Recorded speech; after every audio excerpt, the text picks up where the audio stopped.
Namaste children, a hearty welcome for all of you for this wonderful session. This is in fact the fifth session in this chapter Triangles, chapter number 2. How are you children? You must be doing really well. In the previous sessions we have learnt the three most important corollaries to Thales' theorem and some of its applications also. Can you just recall them children? Yes, and a few problems from exercise 2.2 like midpoints theorem and the converse of midpoints theorem also we have discussed using BPT, correct? Okay. And can you recall the homework? Homework is equally important. We had given you two worked examples, exercise 2.2, 10 problems. We had made a request to understand them thoroughly and then only you are asked to write it in your class book. Hope that you have really worked out all the 10 problems, enjoyed it, show it to your teacher, take their signatures also. Okay. Today in this fifth session children, we will learn the first and the fundamental theorem of similar triangles with the help of congruent triangles and the basic proportionality theorem and some of its applications. Okay. So, can you recall this children? Similarity of triangles leads to equiangularity and equiangularity leads to this leads to proportionality, and we have understood that there is some kind of interdependency, interrelationship between equiangularity and the proportionality. In fact, we call this one as similar triangle cycle. Today, we are going to explore what kind of interdependency is there between equiangularity and proportionality. In order to understand the interrelation or interdependence between the equiangularity and the proportionality of similar triangles, let us perform the following activity. Are you ready children? With class workbook, scale, protractor and compasses? Here we go children. Yes. Look at this triangle, a pair of triangles, triangle ABC and triangle DEF. Let us suppose that angle A is 80 degrees and angle D is also 80 degrees. Okay. Let us come to angle B and angle E. Angle B is 45 degrees, angle E is also 45 degrees. Therefore, you know angle C has to be 180 minus of sum of these two, which is 55, and therefore angle F is also 55. So, we have two triangles here, triangle ABC and triangle DEF. They are equiangular because the three angles of one triangle are respectively equal to three angles of another triangle. These are called equiangular triangles and they are similar triangles also. Okay. Let us take scale children. So, you also draw these pair of triangles and try to measure the corresponding sides. Let us measure AB. Let us suppose that the length of AB is 12 centimeter and the length of D is 6 centimeter. Oh, AB is definitely greater than D. But if you really want to know how many times AB is greater than D, do you know what is that we have to do? We have to divide the length of AB by the length of D. In other words, we have to take the ratio between AB and D. Ratio is nothing but comparison of two quantities of the same kind. Let us do that. So, let us divide AB by DE. So, 12 centimeter by 6 centimeter, 6 ones are 6 twos are, centimeter got cancelled and we get 2. So, 2 times is equal to 2, it is a pure number, it does not have any units at all, it is just a number. So, it means that look at the figure, AB is twice the length of DE. This is the meaning of AB by DE is equal to 2. So, let us measure A, BC and EF children. So, let BC be 10 centimeter and EF is 5 centimeter. Okay. Again compare this BC by EF. So, 5 ones are 5 twos are, it is also equal to 2, which means the length of BC is double the length of EF, that is the meaning. Finally, we will measure AC and DF also. Let AC be 8 and DF be 4. So, again if you make the comparison, you will see that 4 ones are 4 twos are, it is also equal to 2, which means that if two triangles are equiangular, then the three sides of one triangle are respectively proportional to three sides of another triangle. Therefore, AB by D is equal to BC upon EF is exactly equal to CA upon FD, and in this case it is equal to 2.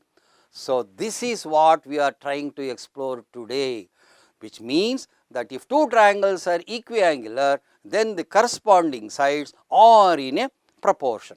So, it is always worth, before we draw any inferences, minimum 3 examples we have to write, children. So, here is the next example for you. So, here are two right angle triangles BEL and HMT with the angles 30 degrees and 60 degrees, 30, 60, 90. You draw these pair of triangles, one bigger and one smaller, then take scale and measure the sides and take the ratio between the corresponding sides and see whether the ratios are all equal to a particular quantity called a constant of proportion. Similarly, the third case, take two obtuse angled triangles, say with the angles 120 degrees, 20 degrees, and the third angle is 50 degrees. Again, here one triangle is called VHS, another triangle is called KCR. Okay, they have the angles 110, 20 and 50 degrees. So, take the ratio between the corresponding sides and see whether they are in a proportion. So, I think if you can draw these figures and do this activity exactly, you will understand, you will come to a conclusion, you will infer that if two triangles are equiangular, then definitely the corresponding sides will be in a proportion. Okay. So, let us write down our inference like this. So, what is the inference from this simple activity that we have done? So, it means if in two triangles the corresponding angles are equal, then their corresponding sides are in a proportion, and hence we can say that the two triangles are similar triangles. Okay. So, if the corresponding angles, that is if three angles of one are equal to three angles of another, then the corresponding sides will be in a one particular proportion. Thereby, you can say that the two triangles are similar. Children, from today onwards, we will call this property as angle criterion, or simply we will call it as AAA criterion. And this in our textbook, it is given as theorem number 2.3. The second chapter, then point number 3. So, that is the meaning of 2.3. So, please understand that if two triangles are equiangular, then the corresponding sides will be definitely in a proportion. Okay. Having understood this, now let me tell you briefly, for the first time you are hearing this word criterion, what do you mean by a criterion? Criterion, children, is nothing but a standard, okay, or a rule. It can be a rule or it can be a test. Okay. Based on this, by which we will be able to pass a judgment or take a decision. So, such a kind of a standard or a rule or a test, based on which we are going to decide what is the outcome of that. So, such a test is called as criterion, and can be based, and the plural form of criterion is criteria. Criteria is plural form, criterion is singular. Okay. So, this is the meaning of the word criterion. So, from here onwards, we will use the term AAA criterion, or you can simply call it as AAA theorem also. Okay. So, here is A criterion or theorem. This is the general enunciation of the theorem, which can be stated: if three angles of one triangle are equal to three angles of another triangle, then the corresponding sides are in a proportion, and thereby we can infer that hence they are similar. So, look at these pair of triangles, children. triangle ABC and triangle DF. One is bigger and another is smaller, but look at the angles. Angle A is equal to angle D, angle B is equal to angle E, angle C is equal to angle F. See, look at the corresponding angles, they are marked with the similar marking, 1 arc, 2 arcs and 3 arcs. So, thereby you can easily make out which angles of one triangle is equal to which angle of another triangle. We can easily make out if you use this kind of symbols. Okay. Now, if you want to draw the figure for a theorem, children, you need to take scale and protractor. So, first draw the bases BC and EF, say of any length you can draw.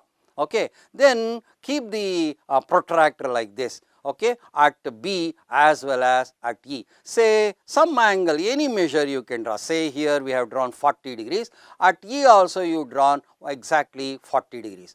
Now, you mark two arcs at B and as well as at E. Again, keep the protractor at exactly at C and F and measure somewhere around 60 degrees here, and at F also you can keep the protractor and make mark an angle which is exactly equal to 60 degrees. So, therefore, you can put 3 arcs for angle C and 3 arcs for angle F. Therefore, so necessarily angle A will be definitely will be equal to angle D. Automatically angle A and angle D will be equal to each other. So, if 3 angles of one are equal to 3 angles of another, we call them as equiangular triangles. Okay. Children, we have drawn the figure. Once we have drawn the figure, what is the next step? We have to write a data, means whatever given in the theorem we have to write. So, before that you can put an outline like this for a figure, so that it will look very elegantly. Okay. Now, what is the data, children? In triangle ABC and triangle DF, the first foremost point is angle A is equal to angle D, and secondly angle angle B is equal to angle E. Okay. So, why we are not writing the third angle, children? Straight away we are writing to prove now. So, it is because you know if 2 angles of one triangle are equal to 2 angles of another, then the third angle will be automatically it will be equal. So, it is not worth to write the third angle at all. So, to prove is the corresponding sides are in a proportion, that is AB upon DE is equal to BC upon EF is equal to CA upon EFD. This is what we have to prove now. Okay. So, this requires some construction, children. Without construction it is not possible to prove this. You do have any idea, using our previous knowledge of congruent triangles, can you suggest any construction for this thing, children? Okay. So, you do this, children. Mark the points G and H on AB and AC, on the side AB and AC of triangle ABC in such a way that point number 1, okay, AG must be is equal to D. Look at the dot on the side AB, red color dot. So, that we will call it as G. So, you now take scale, measure D, and the same measurement you have to mark on the side AB in order to get G. So, we will show it like this, put one line on AG and one line on D, saying that AG is equal to D. And you must also choose another point on AC such that AH is equal to DF. Okay, go to the triangle DF, take the scale, measure DF and choose the point H on AC such that AH is exactly equal to DF. Once you do this, so take scale, you put 2 lines like this on AH and DF. Now, join G and H in broken lines in order to say that this is not given in our data in the theorem, it is what we have done it in order to establish this. So, this is our construction. Okay. Having done the construction, children, some prerequisites are required, children. There are about 3 prerequisites are there with which we can easily prove this. So, let me quickly tell you the first one, that is SAS theorem.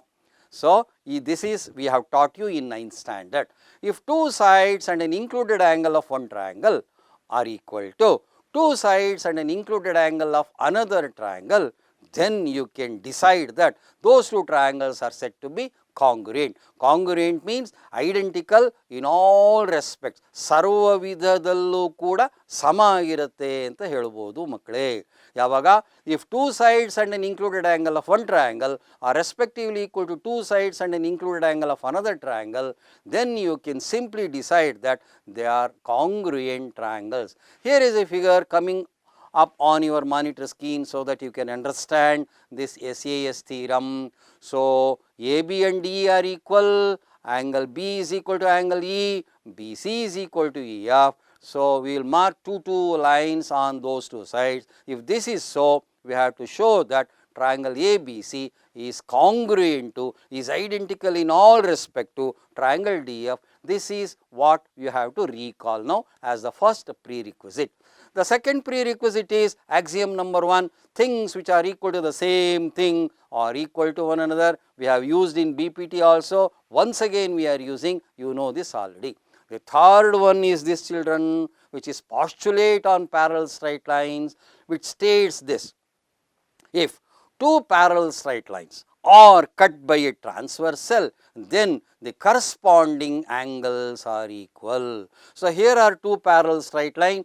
The arrow mark indicates that they are parallel to each other. Here is a transversal cutting them, and we are showing a one pair of corresponding angles with a red color dot. You can see that they are equal, they will become equal. You know there will be 4 pairs of corresponding angles. Here we have just shown you one pair of corresponding angles. What is the converse to this postulate?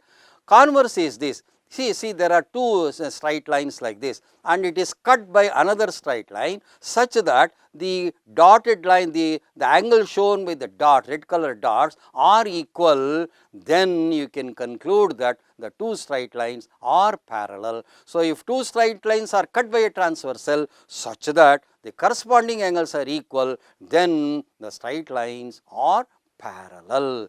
So, if straight lines are parallel, corresponding angles are equal. If corresponding angles are equal, then lines are parallel. This is the third prerequisite, children.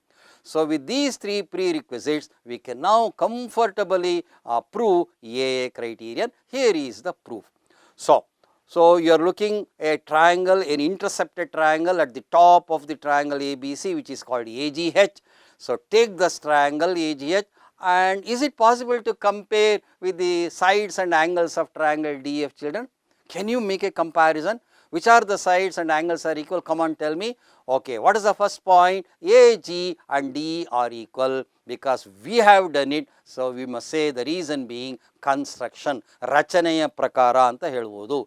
What is the second point, children? Which is that angle? Angle GAH is equal to angle EDF because you know it is given in data.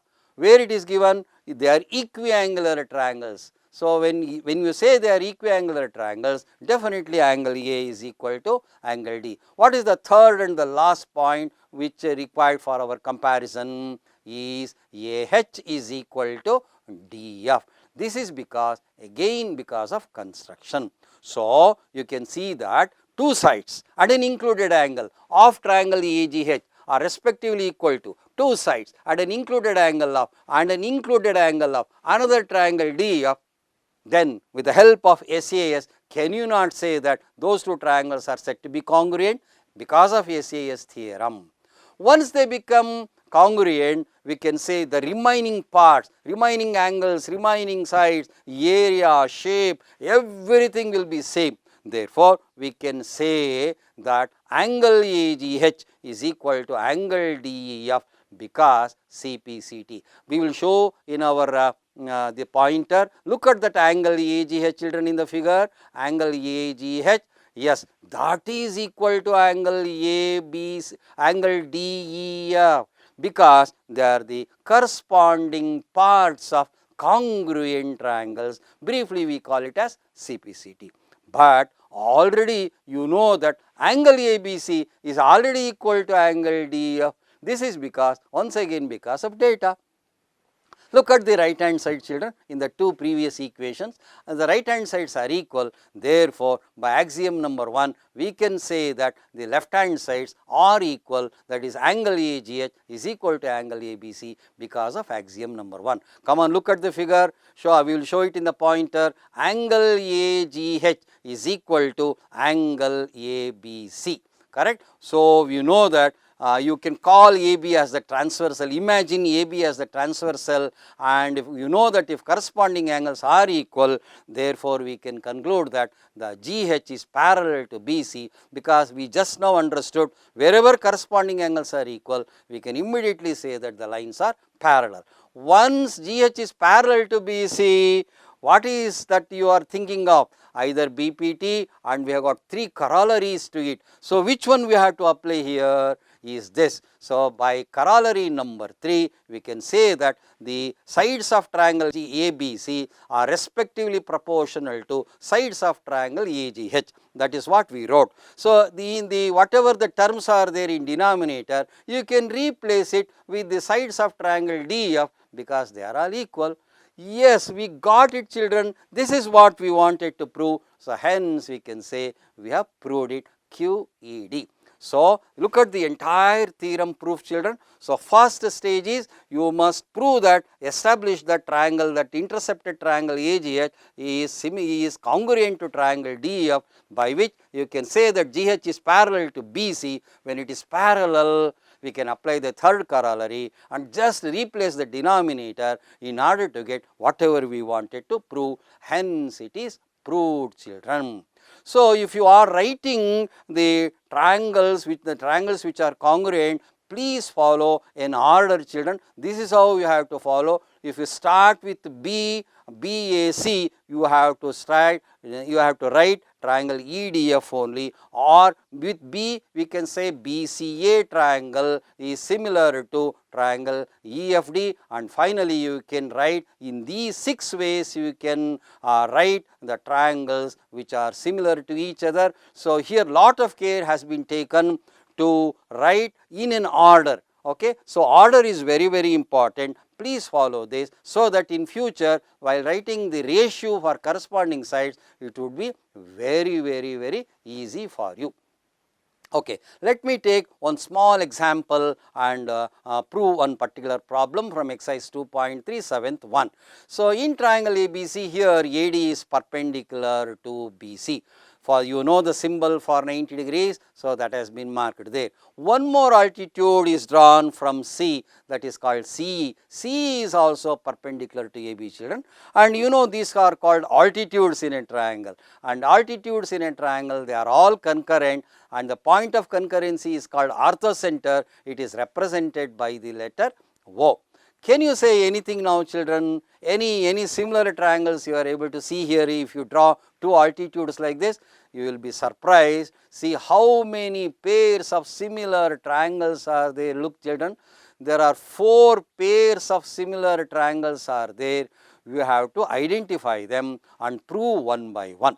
Okay. There are 4 pairs of similar triangles are there if you just draw 2 altitudes in any triangle. So, let me show just any one of them. Say for example, let us show triangle AEO. Look at triangle AEO and triangle CDO, compare them. So, point number 1, which are the angles equal to 90? So, angle AEO is 90. Angle CDO is also 90, therefore, they became equal by data. And the second point is, look at the vertically opposite angle, children. You know vertically opposite angles are equal, therefore, those 2 triangles became equiangular. Once they became equiangular, do not you think they should become similar, children? Correct? See how nicely we have proved. So many times you have drawn altitudes, but have you ever thought of similar triangles like this? Okay. There are 4 pairs of similar triangles are there. The other 3 which you need to prove just by selecting 2 angles and showing that they are equal to each other. So, here is a beautiful table where the figures will be always similar, or may be similar or may not be similar, and can never be similar, children. Okay. So, for always similar, circle with same radius or different radius will be always similar.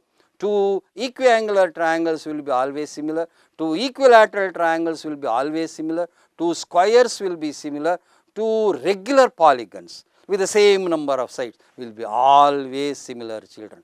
Two rhombuses or two rhombi may be similar, may not be similar. Two rectangles may or may not be similar.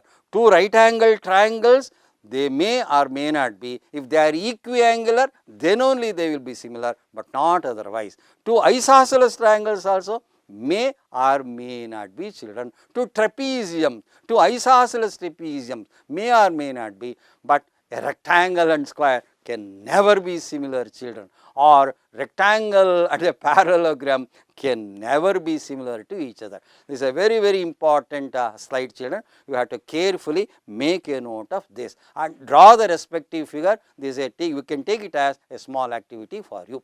So, today in this fifth session, we have learned a theorem, a criterion and a few exercise problems, children. Come on, take down the homework. There are 5 beautiful worked examples are there, and in 2.3 there are 16 problems are there. Understand thoroughly, and then only you are supposed to write in your class workbook. Without understanding, you should not write anything in your class workbook, children. So, in my next 6th session, we shall learn about the 3 important corollaries to this theorem. We have learned 3 corollaries for BPT. Even for this theorem also, there are 3 important corollaries are there, which we will learn, and some of its applications also we will learn. In the converse of A also we have to learn in the next session. So, with all my best wishes, and I would like to say thank you, children, thank you so much. So, I am T.K. Prasannamurthy, retired headmaster from Vijaya High School, Jayanagar, Bangalore. Namaste, children. Bye bye. See you in my next session. Namaste.